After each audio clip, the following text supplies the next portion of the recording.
Hello everyone and welcome to the pilot video of your home garage, where we will demonstrate through easy directions the best methods to maintain and fix your car using inexpensive tools to do some of the most expensive jobs. And the great part is you get to do this in the convenience of your home garage.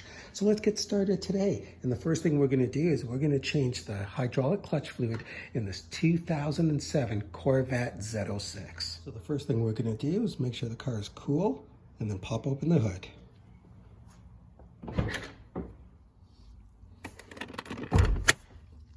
And with the hood open, we're going to locate the clutch master cylinder reservoir.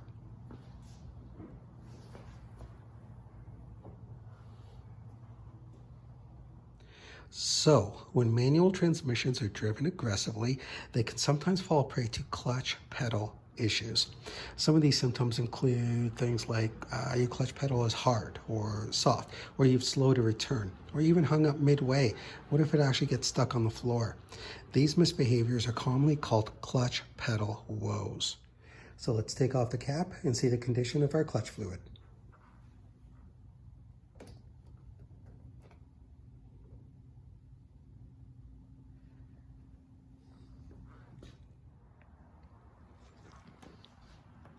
So as you can see, that clutch fluid is pretty dark. Now here's a fun fact for you.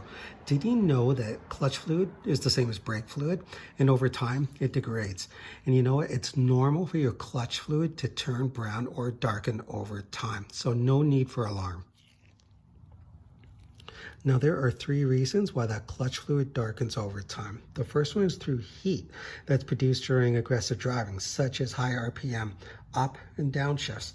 The second is water absorption that comes from the condensation caused or created during the heating and cooling cycles. And third, believe it or not, is actually clutch dust.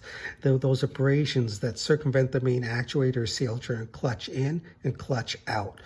Now, the best way to prevent any sort of pedal woes is to make sure that this clutch fluid is nice and clean. And we're going to accomplish that today by using what we call the Ranger method. So let's go ahead and start. So here's a view of all the items that we're going to be using for our clutch fluid change. Now they're primarily household items, but no worries if you're missing anything. They're fairly inexpensive to purchase. It's all about safety first, so let's make sure we have a good pair of gloves because we're going to be using chemicals, and you never want these chemicals on your skin. Next, safety glasses, pretty much self-explanatory. We have a siphon to extract all of our clutch fluid. We've got a container or a jar in this particular case that I'm going to house and properly recycle my old clutch fluid so it never hits our waterways. A cup that's going to act as a holster for my siphon when I'm not using it. I've got a small funnel to make sure that I don't create any spills or make a mess. I've got some shop towels just in case I do make a mess. I'm going to cover up some of the engine components and of course my paint. And the recommended clutch fluid for my vehicle. Now, if you're not sure what type of clutch fluid you should purchase, usually it's written on the cap, but as you can see on my particular cap, it's not. So I actually had to go into the owner's manual. So let's go there and I'll show you where I found it.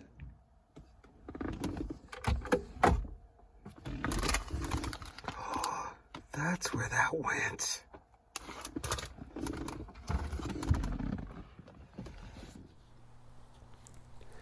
So here's my owner's manual, and if I turn to the maintenance section under recommended fluids and lubricants, you'll see right there hydraulic clutch fluid, and I'm supposed to use a Super .4 brake fluid. So here's what we're going to be using today. For me, I ended up going to the dealership. It's 473 milliliters. This particular bottle was $20 taxes in. That's Canadian at the time and date of this particular shoot. You could get your fluid elsewhere and probably a lot less expensive. But again, just make sure you're using the recommended manufacturer specifications because you don't want to cause any damage or undue wear to any of your engine components. If for whatever reason you're unable to find the proper fluid in your manual, or it's not written on the cap as it was in this particular case, you could always just phone the dealership or just do a simple Google search, but just make sure you're using and looking at a reliable source. So our goal right now is to get fresh fluid in this system and make that as clear as possible. So let's get started. So with the engine off and nice and cool, cap off of course, we're going to put some shop rags around some of our engine components. And you also want to make sure you protect your fender, or at least the paint on your fender. Make sure nothing gets on there. So once you take the cap off, the easiest thing to do is just make sure you check it for any wear marks, tears. Mine's in really good shape. You're going to want to wipe that down for when you reinstall it. This also pulls out as well. You're going to want to make sure you just kind of gently do that. Wipe in there. As you can see, there's no heavy debris, which is really good. It's in great shape. Let's just pop it right back in, and we're good to go. Okay, next up, we're going to get our catch can ready. And we've got our siphon here, so we're just going to go ahead and extract that fluid very gently. You can see it coming up here. There we go. I'll probably have to do this twice. And then very gently, let's put it back inside of our catch can. Don't go too fast. You don't want to create any spills. And what I'll do is I'll extract the rest of it here. There we go. That pretty much gets it right down to the bare bones. And let's go ahead and get rid of it.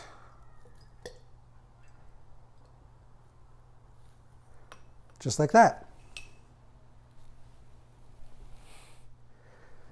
So with your reservoir empty, you're just going to want to make sure that there's no sediment inside of there. Mine is clear. It's just a little bit of liquid left, which is no big deal. But don't be afraid to get a little bit of a rag in there and wipe out the heavy duty stuff. Get it out of there before you add in the new fluid. So with your new fluid, I'm going to show you a little bit of a trick that'll help with your pouring. So what you're going to want to do is with your screwdriver is you're going to want to put an air hole on one end and then your pour on the other. And this will help with air bubbles and bubbling. So before we start to put in our fresh fluid, what we want to do is we want to locate where our fill line is. And our goal is actually just to go below that fill line with the fresh fluid, because we're going to be doing this multiple times, never go over. Then we'll install our cap. So let's grab our funnel and our fresh liquid. You can see how easy that is to pour in. Once we created two holes, that's just before the fill line. Let's get rid of that. Let's make sure we don't drop anything on our paint. So now let's go ahead, reinstall our cap with our fresh fluid right below the fill line. Make sure that diaphragm is sitting properly. Sometimes it's a little bit tricky to get on there. And there we go. So with our cap on, we're going to go inside the car and we're going to pump that clutch pedal 30 times. And we're going to make sure that that new fluid really gets a good mixture with that old fluid, and then we're going to extract it again. But before we do that, we better make sure we stretch. So with our high-tech garage gym equipment, let's go ahead and stretch out those ankles.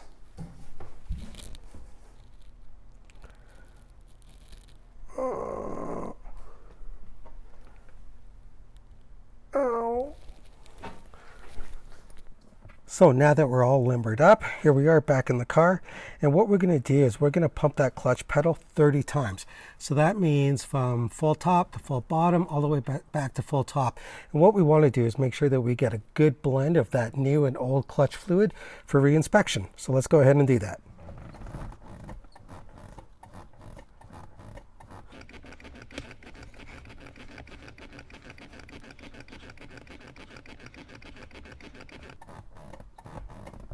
There we go. Let's go see what we have.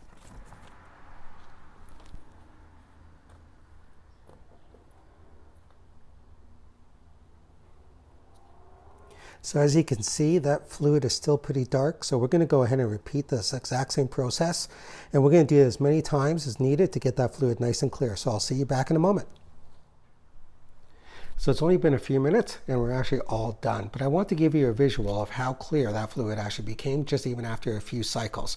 So I actually ended up doing 4 cycles. 4th one's still inside the system. But here's where we originally started off. And you can see how visibly clear the fluid actually became. Just as a comparison, here is untouched hydraulic fluid straight out of the can. And if you look inside of our system, that reservoir is crystal clear. So the only thing left to do is clean up and we're ready to go.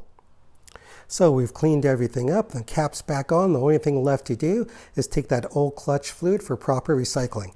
Now it's a beautiful day out there, so why don't we put down this hood and go for a drive.